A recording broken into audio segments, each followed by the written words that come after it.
Number 10. It's been 5 years since Fairy Tail's final series ended, and many of us have been waiting for more. Well, let me tell you that a sequel is in order, and this stuff is gonna scratch your Fairy Tail itch real good. Fairy Tail 100 Years Quest is scheduled to come out in July. The story takes place 1 year after the events of the original story, and it's going to be about a quest that has not been completed in 100 years, hence the name. The quest is to seal 5 potentially destructive dragons in hiding, known as the 5 Dragon Gods. Now, this was just the first anime on our list of the top 10 most anticipated new anime. Stick with me because you're gonna love what we have next. How about a half Japanese, half Russian high school girl named Alya who only ever expresses her pure and romantic feelings in Russian? At number 9, we have Alya sometimes hides her feelings in Russian. Coming out in July as well, this is where high school rom-com gets a bilingual twist. She is cold and distant, but there's one boy who gets her attention. His name is Masachika Kuzi, a slacker who sits next to her in class.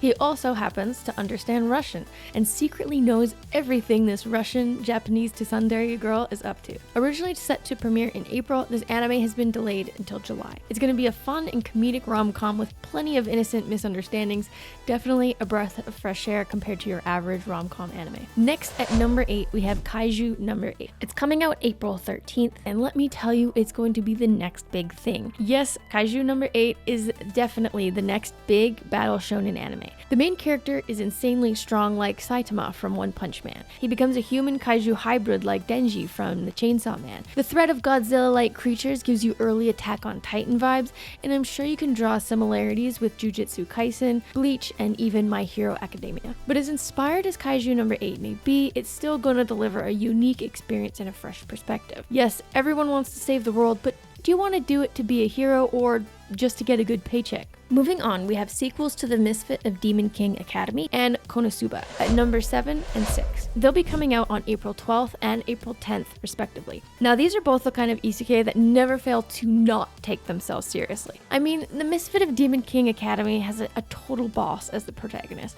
He is beyond overpowered, and he always wins in the most ridiculous manner possible. While Konosuba, on the other hand, is more about what it's like to not be an overpowered edgelord. In this 3rd season, he is so disillusioned, just so over the whole adventure gig, that he's considering a career change to monkhood. No kidding.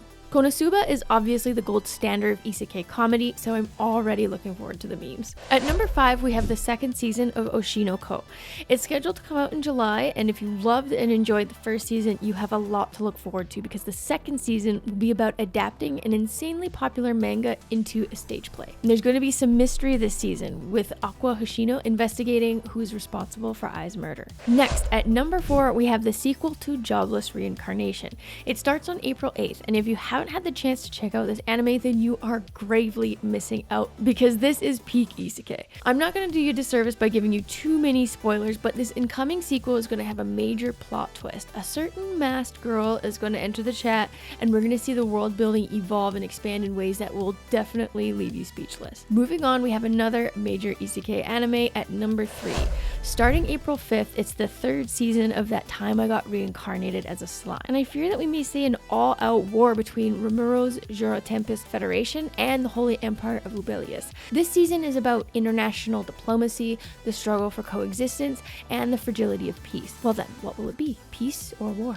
And at number 2, we have the 7th season of My Hero Academia. The stakes are higher than ever, the plot is spicier than ever, and now that Shigaraki's body is nearly complete, we're also going to get some much needed help from foreign heroes. Guys, this is the point where America's number 1 hero enters the chat.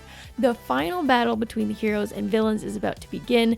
This season will be premiering May 4th on Crunchyroll. And finally, at number 1, the most anticipated anime on our list is the 4th season of Demon Slayer. Predictable? Maybe. But I mean, come on. We get Jack Tanjiro. It will officially begin on May 12th, and although we don't know how many episodes we can expect from this season, what we do know is that it will be a training arc. The Hashira are going to whip Tanjiro and the others into shape. There are going to be many iconic character moments, and it's all going to lead up to the final battle against Muzan and his demons. Now, before you leave, I have one more surprise recommendation for you. This anime has been out since February, so technically it doesn't count, but let's just add it as sort of an honorable mention because Ninjak Kamai cuts deep. In Ninjak Kamai, a former ninja abandons the life of blood to start a family in America. But when his past catches up to him, he is ambushed by assassins seeking revenge. So there you have the list. Which anime are you most looking forward to? Let me know in the comments.